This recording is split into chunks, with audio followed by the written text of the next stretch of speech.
All right, so joining me today is my old coach, Stu McMillan. And I shouldn't say old because you're not that old. I think I'm actually a little older than you, Stu. Anyway, you coached me back in from 2001 through 2003. Delighted to have you here. A few questions just to kind of summarize. What are some of the big things that you teach your athletes now that you might not have taught them 20 years ago? What's something that's really impacted their performance? And as I ask that question, I think about maybe there's a place where we can teach some of our members at home, something that they can start to lean into that can help improve performance. There's three things. Number one is when I was a younger coach, I thought that every athlete kind of had to do the same thing in the same way. And I think I've gained a greater appreciation for individuality.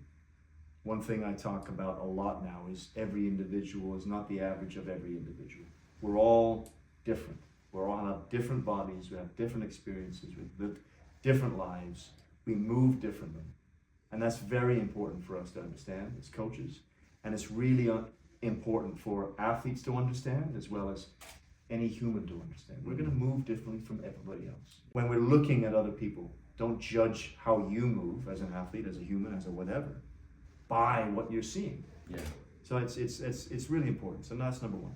Number two is I tend to now look at the entire everything that goes into performance, and it's a lot more than just the physical, isn't it? Like physical is important, but nutrition is also really important. How you fuel is really important. How you rest and recover is really important. Of course. Kind of what you do outside of sport is really important. How you sleep is important. So all of these things kind of come together to affect the health and the performance of the athletes as well as everyone else that we're talking to. So it's not just that physical component. It's not just about the training that you do, but it's the recovery from it. It's how you fuel for it. It's how you rest from it. It's what you're doing outside of training. All of these things are super important as well. And finally is the actual rest and recovery. I used to be very prescriptive with what I would ask athletes to do there. And now I'm not so much. I just say, okay, today is an active recovery day. Yeah. Today is a passive recovery day. And it's important that they understand the differences between the both.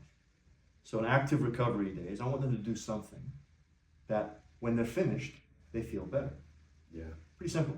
Pretty simple. And that's it. So that for some athletes, that's, going for a hike.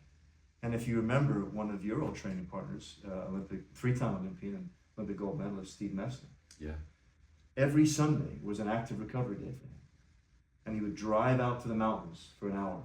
Then he would hike from the car to the river, which would take him about 45 minutes. And then he would fish for like 3 or 4 hours. And he would hike back to the car. That sounds and exhausting. then drive back. Yeah, exactly. Right? For me, God. that's exhausting. But for him, he had his best sessions every Monday after he did that active recovery session. So it's really important that, and this is where the lesson came from, actually, is working with Steve. Yeah. And it's just kind of falling into it, right? Recovery is different from everybody, or between everybody. So it's important that they have a little bit of autonomy to what they choose to do on those active and the passive recovery days. And the passive recoveries are, are you getting massage? Are you getting nothing? Are you getting needles? Are you getting cupping? Are you just stretching? What are you doing that's kind of more passive to the system? So I leave a lot of that up to the athletes. Yeah. That's pretty great. And when you think about recovery, and certainly some of the takeaway that I'm getting from what you're saying right now, Stu, is it's not just the physiological recovery, but it's also that regenerative, mental, psychological, where you're feeling a little bit better about yourself before you get back into that next day of training. Well, that's what health and performance is, though. Again, you can't just single in on one part. Yeah. It's all of it. You know what I mean? You can't separate the physical from the emotional, from the mental, the psychological. You can't. It's all one thing. It's all. So it's that's why it is important to do things, on a recovery day. Don't make them do things that they hate. No, of course. Don't do that. That's not recovery. No. A cold bath, you may love a cold bath. Yeah. But if I hate a cold bath, you're going to recover with a cold bath, and I'm not. Yeah. Find something that I like to do. If I like a hot tub, I'll do a hot tub. Cool. You can do a cold bath, I'll do a hot tub. What's coming back to me now, Stu, is 20 odd years ago, back when we were, athlete coach. And I remember you writing out programs, and you had these great workouts, but then you also had a recovery program, Yeah. which was like, how do you get ready for the next day? And you had cold plunges, you had contrast, you had flush, all that good stuff. How has that changed? Because, you know, there's a lot of controversy about ice tubs now. Yeah, well, part of that has changed now because I've just given the autonomy to the athletes. So now I give, here are the options, Right. right? Figure out what you feel you recover best from, Yeah. rather than saying, I want everybody to do a cold plunge. And I feel like that is where a lot of the discrepancy comes from in much of the research and much of what the so-called experts talk about. Yeah. Is in the individual response to all of these different things. That we will respond differently to all these stressors. Like if you go into a cold bath that is, 38 degrees, like that's really cold.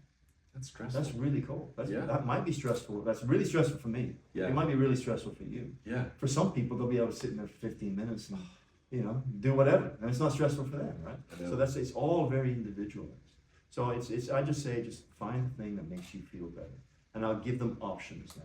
Yeah. And as I said, some of those options will be fairly passive in nature. I find that for most people, most of the time, they'll recover better with active work than more passive work. So do something, move your body, engage your mind in a certain way, get outside, be with people. All of these things are great ways to recover, to regenerate. And that's the goal, right? The goal isn't for me as a coach to try to prescribe this really, really tight package of things that I'm going to guess that you're going to adapt to in a certain way and feel better tomorrow. Right. The goal is for you to feel better tomorrow. Yeah. That's it. That's and it. I'll help you figure out that process rather than directing you. It's really great. Stu, thank you so much. See you all on the next one.